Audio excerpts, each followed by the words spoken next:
Hello, everyone. Chuck Quinton here, founder of Rotary Swing, and Jeff from Fredericksburg, who's been a member with Rotary Swing for 2 years, been working on a swing on his own, just following the videos, sent in this compilation of his videos, or screen captures, and was kind enough to share that and show me his progress that he's been able to achieve, and then sent a couple notes. And I wanted to share this with you and walk you through a little bit of a critique to show what's going on, what kind of changes he's made, and what he has coming next.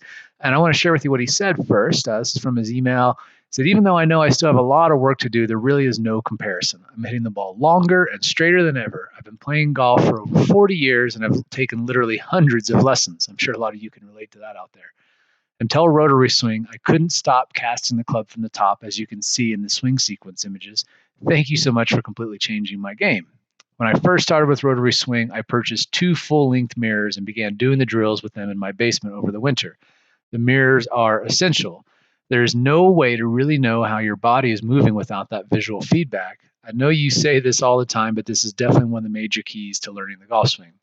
I want to step in for a second because that statement is a big reason of why I wanted to do this review, because it is 110% true. If you don't have mirrors, you don't know what you're doing. And I know that seems like kind of a pretty bold statement, but it is the truth. Everyone that relies on feel will keep making the exact same mistakes over and over and over again. You have to see what you're doing, and that's how you achieve great changes like this that Jeff has. So back to his email. Also, I found Rotary Swing because I was having lower back pain from my golf swing. Oftentimes, I was forced to quit after 9 holes. Now I have no pain at all, never have to stop early, and I'm hitting the ball much better than I ever have. One of your drills that really helped me was the left-handed Frisbee toss. Training your left side is absolutely essential. That video on the site is called the Frisbee drill, and it is one of my absolute favorites for teaching you everything that you need to know in the sequencing of the golf swing. It's in the description below if you want to check it out. So let's take a look. So the top is obviously when Jeff first started out, and down below is where Jeff is now. What the first things I want you to look at. So pretend you're looking at yourself in the mirror, and what do you see different? You can see here at setup, it's pretty obvious that he's very right side dominant, has no axis tilt. In fact, he's actually leaning toward the target, and that is a death move for the golf swing because it's going to almost instantly, guaranteed, lead to a reverse pivot. And if we go 2 frames over, hey, what do you know? That's exactly what happened there. Now he's set up behind the ball, so much more powerful athletic setup. So he's got a proper setup now, got proper axis tilt. His head's not way out in front of the ball like it is here. You can see here is way out in front of the ball. Now it's right on the back of on the left ear, right where it's supposed to be. As he goes back, he's maintaining axis tilt. This is one of the first things I look at when I look at your swings on video. If you submit them for a lesson, do you have this line right here, the formed by the back and shoulder, leaning away from the target? If it looks like this is a shoulder tilt, not a shoulder turn, and this is what happens when you have no axis tilt. But if you can look down in the middle here, you can see that his left shoulder, this is a line formed by his body here. Now, we'll go to the middle frame here, where he's at the top of his swing here. He's loaded up much more powerfully. There's a couple little things. Lower body's got a little bit of extra hip turn. You can see during the takeaway, he did a great job keeping his hip turn pretty chilled out. But then as he got over here, he let those hips kick in a little bit, and that's why you see so much left knee kick in here.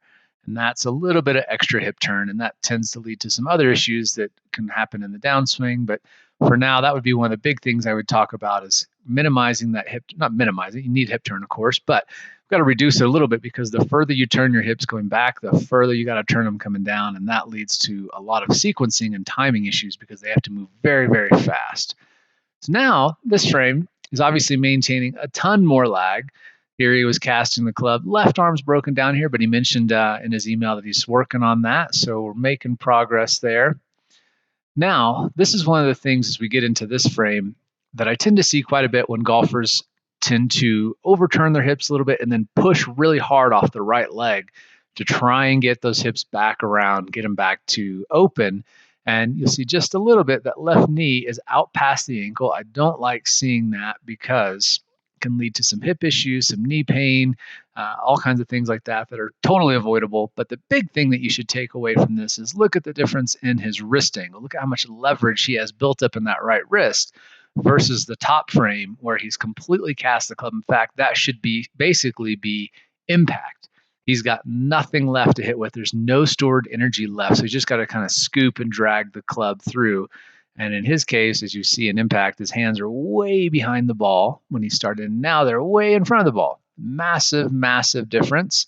The release actually was quite good before, so no big issues there. But now, as we're getting into where we have this leverage, now we've actually got some oomph, and that's why he's hitting the ball further than he ever has before without any pain. So, excellent work, Jeff. Thank you so much for sharing the lesson. And members, I look forward to, if you have any questions or things, post them down in the comments below, and I'll be happy to answer them for you.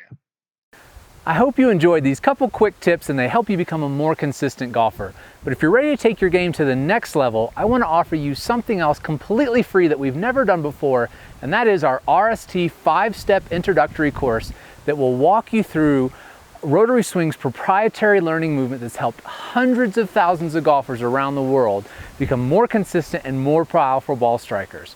If you like this course, which I know you will, we have so much more to share with you. We've got our Bomb Your Driver course, our short game course, our Jack Nicklaus putting secret course. All of these things will help take you from a 30 handicap or a 20 handicap, wherever you are today, and get you down into the single digits or even better.